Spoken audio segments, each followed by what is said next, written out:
You know the drill. Every single year, the second the temperature drops, they start appearing.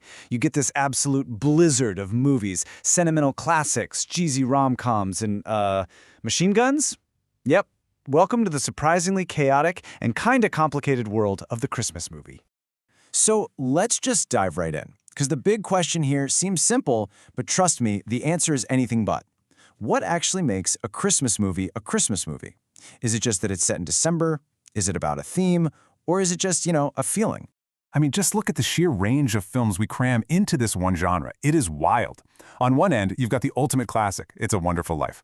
But somehow, the genre also makes room for Die Hard, a full-blown action flick. And Tangerine, this incredible story about transgender sex workers. It keeps going. You've got horror comedy with Gremlins, you've got Japanese animation like Tokyo Godfathers, and even a zombie musical, Apocalypse with Anna and the Apocalypse. So what in the world is the common thread here? Okay, to even begin to figure that out, let's start in the most predictable, most formulaic corner of the entire Christmas universe, the Hallmark movie. I figure if we can deconstruct this machine, we might just find the genre's secret code. Yeah, there's actually a name for this whole thing. Film scholar Walter Metz calls it the classical holiday cinema. And it is a factory, an assembly line, churning out something like 150 of these movies, all built on this incredibly specific, really rigid formula that's designed for one thing: maximum holiday cheer. And here's the secret sauce, right? The core conflict that drives basically every single one of these movies. It's always a battle of two worlds. You have the big city, which is always painted as this evil place, obsessed with money, and totally missing what the experts call the true meaning of Christmas, or TMOC for short. And then you have the small town, the wholesome heartland where community is everything, and the TMOC is just waiting for you. And this is where you get the actual recipe. I mean, it's literally a checklist of the most comforting cliches you can possibly imagine. Baking cookies, trimming the tree, snowball fights, and of course that big kiss under the mistletoe. It all leads up to our two heroes falling in love and, you guessed it, finding the true meaning of Christmas. But here's where it gets really interesting. You'd think a system this repetitive would just be, well, creatively dead, right? But it turns out even a cookie-cutter formula needs a surprising amount of innovation to actually work. And believe it or not, this whole playbook is not new. It's a lesson straight out of the 1930s with the classic Universal Studios horror movies. On one hand, you have standardization, using the same sets, the same crew, the same contract actors like the legendary Boris Karloff. That keeps costs down. But you also need differentiation, because you can't sell audiences the same Dracula movie over and over. They need Frankenstein, and then they need The Mummy. Each one has to feel new, even if it's coming from the exact same factory. The legendary film theorist Andre Bazin had a great name for this. He called it the genius of the system. That rigid, formulaic economic structure doesn't actually kill creativity, it demands a really specific kind of innovation to keep people coming back. So who are the innovators in the Hallmark machine? Well, they're called the Queens of Christmas. These are the actresses, like Candace Cameron Bure, who the network brings back year after year.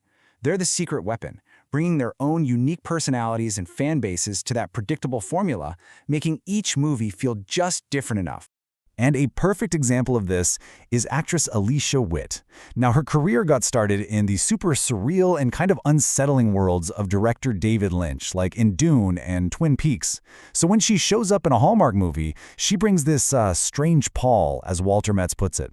She adds this unexpected depth, a little hint of darkness, to the otherwise super sweet formula. It's a brilliant way to differentiate, smuggling a little bit of weirdness into this perfect world.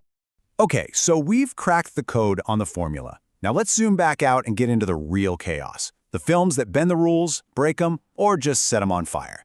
We're talking fierce debates, horror flicks, and Christmas movies from all over the world. And man, once you look outside the US, things get really interesting. In Japan, you've got Tokyo Godfathers, this beautiful animated film about three homeless people who find a baby on Christmas Eve. In Finland, you get Rare Exports, a horror movie about a terrifying Santa being dug up from a mountain. Yes, really. France gave us Joyeux Noël, about the famous Christmas truce during World War I. And from Romania, Tuesday After Christmas, a pretty bleak drama about a guy having an affair during the holidays. This is definitely not the Hallmark Channel. But of course, we can't talk about breaking the formula without getting into the biggest, loudest, most explosive pop culture debate of the entire holiday season. Yippee-ki-yay! You know exactly which one I'm talking about. And this is not just some casual argument anymore. This debate has become its own holiday tradition. The data is wild. Google searches for Die Hard can spike up to 5 times higher every single December. The argument itself has basically forced the movie into becoming a holiday staple, whether you like it or not. All right, let's break down the arguments. The case 4, the whole movie happens on Christmas Eve, during a Christmas party. At its heart, it's about a guy trying to get back to his family for the holidays. You've got Christmas music, decorations, and, of course, the iconic line, "Now I have a machine gun. Ho, ho, ho." Now, the case against, it came out in July, none of the sequels are set at Christmas, and let's be honest, it's an action movie first and foremost. Okay, so all of this brings us right up to today, to the age of streaming, and what a lot of people are calling the Netflix Christmas glut. Just this massive, seemingly endless fire hose of holiday content. And when we say glut, we mean there's a huge audience for it. I mean, just look at this number. A recent Netflix movie like Jingle Bell Heist got over 19 million views in just its first week. People are absolutely watching these things, no matter how cheesy they might seem. So what's Netflix's game plan here? Well, it's actually pretty brilliant and pretty simple. You make a ton of new holiday movies every year. You keep the budgets pretty low. You don't try to make the next blockbuster. Instead, you just focus on that familiar, cozy feeling and hitting the right emotional notes. The goal is to serve all the niche tastes that big studios used to just ignore. And this leads to a really fantastic point made in Reason magazine. It is so easy to complain, right? To say all these cheesy movies are just slop. But the fact that there are options out there that you don't personally enjoy, that's not a cultural failure. That's a luxury. It means there is now a Christmas movie for literally every possible taste. So after all that, after digging into the formula, exploring the wild debates, the whole streaming explosion, where does that leave us? What's the final verdict? It kind of boils down to this, doesn't it?